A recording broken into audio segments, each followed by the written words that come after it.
여러분 반갑습니다. 지역자치연구소 최용성인데요. 오늘은 제가 요런 한 질문을 해보도록 하겠습니다. 과연 교회라는 제도와 조직은 교회 공동체의 제도와 조직은 민주 시민 양성을 하는데 좋은 공동체인가 아니면 좋지 못한 공동체인가 이런 생각을 좀 해봤거든요. 저 개인적으로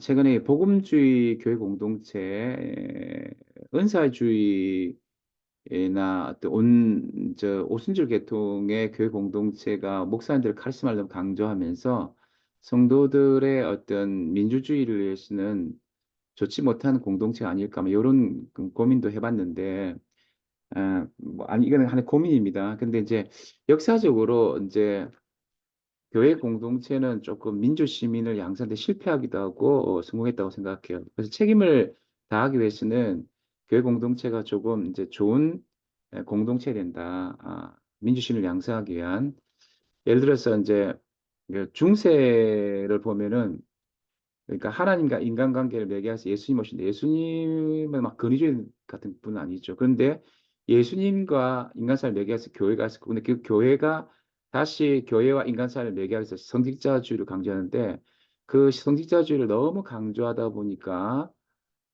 제가 가톨릭 공격하려는 게 아니에요. 이게 뭐냐면 그 수동적이 돼 있죠. 일반 성도들 그리고 교회 공동체에서 뭐 노예는 아니지만 종은 아니지만 뭔가 주도적 역할을 못하고 그래서 저는 이제 중세 시대에 그 어떤 그 민주시민 교육은 이제 실패했다. 성직자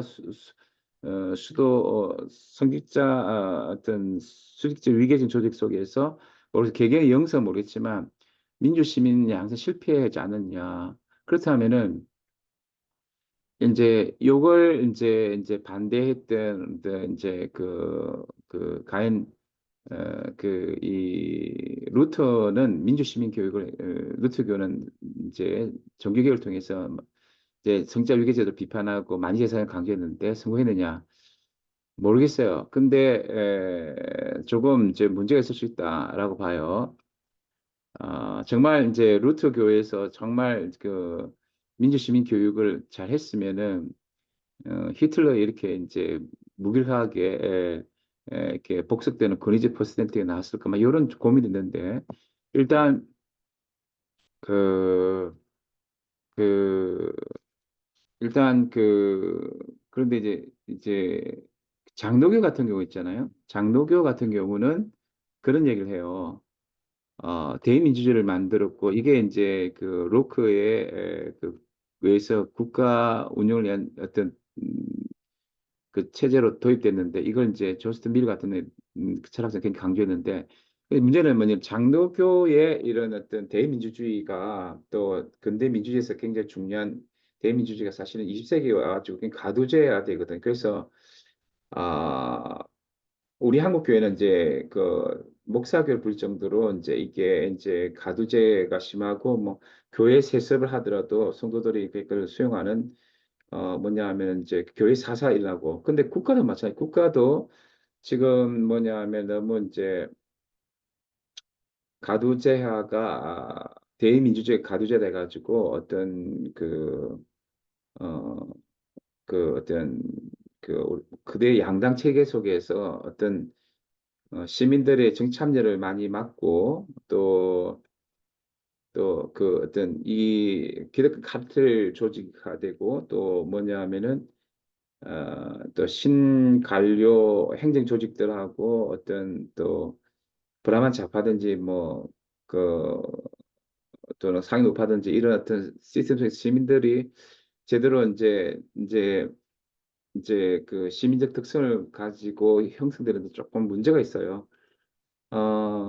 그래서 제 개인적으로는 조금 고민이 필요하다 생각해. 그 공동체들이 예를 들어서 청교도 혁명의 영향 속에서 이제 분리파들이 미국 가서 만든 게 이제 되게 직접민주주의, 풀뿌리민주주의고 여기서 친내교 전통이 약간 해준교의 직접민주 강한데 이런 입장 우리나라는 좀 약하죠. 그런 것들을 좀 수용할 필요가 있지 않느냐. 그래서 어떤 뭐 교파 잘했다, 잘못됐다는 게 아니고 제가 교회 분열을 조장하는 게 아니고 예를 들어서 뭔가 장로교 같으면은 너무 대의민주주의에 가두져야 된다면은 어떤 침례교에서 강조하는 회중교의 직접민주주의 시스템을 좀 받아들여서 좀 이렇게 조율할 필요가 있지 않느냐. 그리고 이제 가톨릭도 좀 그럴 필요가 있지 않느냐. 가톨릭의 이 함세웅 목사님이 이런 얘기, 신부님이 이렇게 얘기하세요. 보니까, 아, 그는,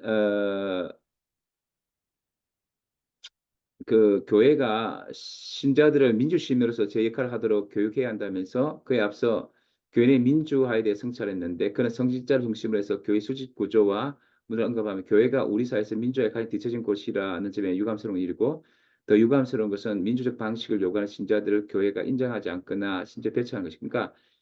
그러니까 교회가 너무 위계적이고 또 그게 또 성직자주의가 있죠. 그걸 좀 바꿀 필요가 있다고 함세영 목사님 신부님 얘기하시거든요. 그러니까 좀 교회 공동체가 조금씩 그러니까 카톨릭 같은 수직 위계적 조직을 좀 상쇄하기 위해서 대의민주주의 또는 직접민주주의를 강할 필요가 있고 그러니까 자기 입장에 따라서 자기들을 기억할 필요가 있다는 거죠. 개인적으로. 예. 그리고 이제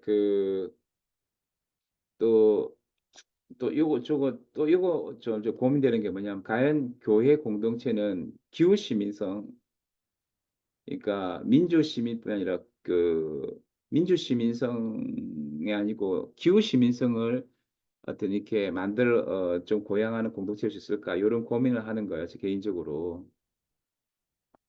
기후 변화를 기후 변화를 위해서 피해서 기후 위기를 야기한 선진국이 아니라 가난 나라의 사람들이 따는 상황에 대해서 그 윤리적 차원에서 기후 정의 문제를 신자들이 공유해야 한다, 토론해야 한다. 근데 사실은 뭐 토론하고 공유한다고 과연 그 기후 정의 문제에서 기후 시민성을 가진 성도들이 만들어질까? 그러니까 요새 녹색 교회인데 그 교회 자체 공동체가 녹색 교회적 성격을 갖고 있어야 되지 않겠느냐? 그래야지 전 세계 85%가 차지하고 있는 이제 이 신자들이 이제 종교인들이 좀 더 그 기후 시민성을 갖지 않을까? 예. 뭐 이런 고민을 한다는 거예요. 그래서 저는 이제 희망하기는 교회가 민주 시민성을 좀 갖춘 또는 배양하는 공동체들이 원하고 또 기후 시민성을 갖다가 좀 배양하는 공동체기를 원하는데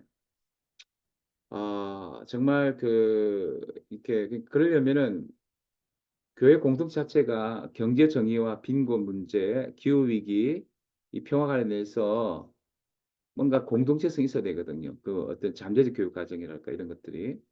근데 그런 부분을 좀 위협하지 않겠느냐. 이런 고민을 하게 됩니다. 그래서 오늘은 교회 사회 책임이 이제 민주시민 양성이라고 이제 말씀하시는데 조금 그러려면은 조금 이제 교회 공동체가 어떤 대민주주의나 참여민주, 직접민주주의를 제대로 구현하는 공동체가 돼야 되고 그리고 좀 더 기후 시민성 이런 부분에 있어서도 좀 더 잠재 교육 과정에서 그런 부분들을 잘 길러낼 수 있는 공동체 되지 않겠냐. 이런 어떤 고민들을 말씀드려 봅니다. 네, 지금까지 지역자치연구소 최용성이었습니다.